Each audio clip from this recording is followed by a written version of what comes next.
नमस्कार दोस्तों मैं नवीन कुमार अपने चैनल लैंग्वेज ऑफ प्लैनेट्स में आपका स्वागत करता हूं।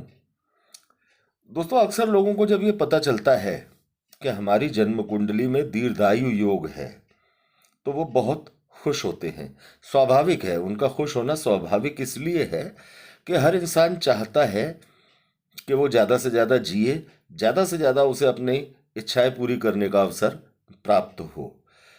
और दीर्घायु योग वो कौन से योग होते हैं जो हमें ये बताते हैं कि हमारी आयु सामान्य से ज़्यादा है। दोस्तों इस तरह के 5 योग सबसे ज़्यादा जो प्रचलित हैं उनके बारे में हम पहले आपसे जिक्र करते हैं। यदि जन्म लग्नेश अर्थात आपके लग्न का स्वामी सूर्य का मित्र हो तो व्यक्ति को पूर्ण आयु प्राप्त होती है। दूसरा सूत्र, यदि लग्नेश और अष्टमेश दोनों चर राशि में हो तो जातक दीर्घायु होता है। तीसरा सूत्र, यदि लग्नेश तथा अष्टमेश में से एक स्थिर तथा दूसरा द्विस्वभाव राशि में हो तो जातक दीर्घायु होता है। पांचवा, यदि शुभ ग्रह तथा लग्नेश केंद्र में हो तो जातक दीर्घायु होता है। और एक सबसे खास योग कहा जाता है कि यदि जन्म कुंडली में शनि का संबंध अष्टम स्थान से बन जाता है तो जातक दीर्घायु होता है।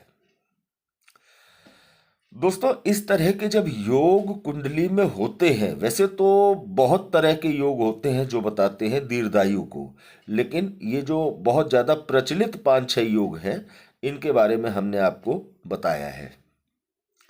दोस्तों इस तरह के योग होने पर लोगों को बहुत खुशी होती है कि उन्हें ईश्वर की अनुकंपा उनको प्राप्त होगी और उन्हें एक लंबी आयु जीने का मौका मिलेगा। लेकिन दोस्तों क्या ये वास्तव में खुश होने की बात है? अगर ध्यान से इस विषय को सोचा जाए तो क्या ये खुश होने की बात है कि एक इंसान की उम्र 70 से लेकर 120 वर्ष के बीच में चली जाए? तो क्या ये लगता है कि ये खुश होने की बात है आज के परिवेश को देखते हुए? दोस्तों शनि अगर कुंडली के 8वें भाव में है तो ये दीर्घायु अवश्य देंगे, बिल्कुल देंगे, लेकिन आपका जीवन रोगों से भरा हुआ होगा, असहाय होगा, कष्टकारी होगा। दोस्तों यदि आपकी जन्म कुंडली के अंदर लग्नेश कमजोर है और कुंडली में पाप ग्रहों का बोलबाला है, पाप ग्रह प्रभावी तौर पर लग्नेश को परेशान करने की स्थिति में है या लग्न पर पाप प्रभाव बना हुआ है, तो समय समय पर आपको परेशानियों का सामना तब भी करना पड़ता है जबकि आप अपनी पूर्ण यौवन में होते हैं। और जब शरीर की एनर्जी खत्म होने लगती है धीरे धीरे 40, 45, 50 उम्र के बाद, तो जब धीरे धीरे उम्र 60, 70 और 75 के आसपास आ जाएगी तो इन खराब स्थितियों का प्रभाव शरीर पर ज्यादा पड़ने लगता है। सबसे अच्छा ये होता है कि इंसान की आयु चाहे 50 हो, 55 हो, 60 हो, लेकिन वो स्वस्थ जीवन जीकर बिना किसी से कोई सेवा करवाए इस दुनिया से शान से चला जाए। अब दोस्तों जिन लोगों की जन्म कुंडली में लग्नेश की स्थिति कमजोर है, अष्टमेश बली है या लग्नेश अष्टमेश का शत्रु है या कुंडली में शनि की स्थिति, राहु की स्थिति, क्रूर ग्रहों की स्थिति कुंडली के अष्टम भाव में बनी हुई है, तो ये निश्चित तौर से राहु शनि दीर्घायु योग बना सकते हैं। लेकिन जितनी ज्यादा दीर्घायु होगी उतने ही कष्ट भी आपको बढ़े हुए मात्रा में मिलते हैं।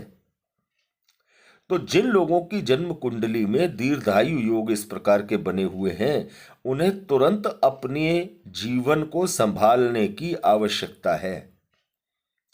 अपने शरीर की इम्यूनिटी को बरकरार रखने के लिए जो हर संभव प्रयास किए जाएं, वो उन्हें करने चाहिए।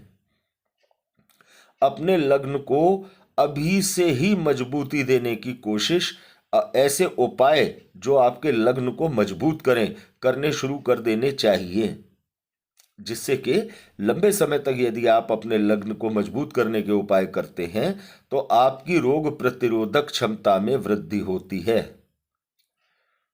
और आपको एक ढलती उम्र में परेशानियां कम आएंगी यदि आपकी कुंडली में दीर्घायु योग है।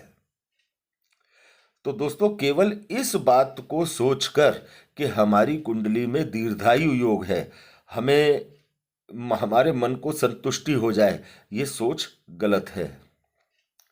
आज के युग में किसी को भी, चाहे आपकी संतान ही क्यों ना हो, किसी को भी इतना समय नहीं होता कि वो अपने जीवन को बनाने, या ये कहा जाए कि अपने जीवन को तरक्की करने के समय को छोड़कर वो आपकी सेवा में समय लगा दे। इस तरह की सेवा, मानो न मानो, एक बोझ बन जाती है। तो दोस्तों, यदि आपकी कुंडली में दीर्घायु योग है और साथ में आपकी कुंडली के अंदर आपका लग्नेश या लग्न कमजोर है, पाप ग्रहों का बोलबाला है, तो आपको निश्चित तौर से सचेत हो जाना चाहिए। ये एक अच्छी स्थिति नहीं है। भले ही दीर्घायु योग शब्द अपने आप में बहुत सुखद अनुभव कराने वाला हो, लेकिन इसके परिणाम आने वाले समय में ज़्यादा अच्छे नहीं हैं। तो दोस्तों, यदि ये वीडियो और दीर्घायु से संबंधित ये जानकारी आपको अच्छी लगी हो तो ज़्यादा से ज़्यादा दोस्तों के साथ इसे शेयर कीजिएगा, लाइक कीजिएगा और चैनल को सब्सक्राइब कीजिएगा। धन्यवाद दोस्तों।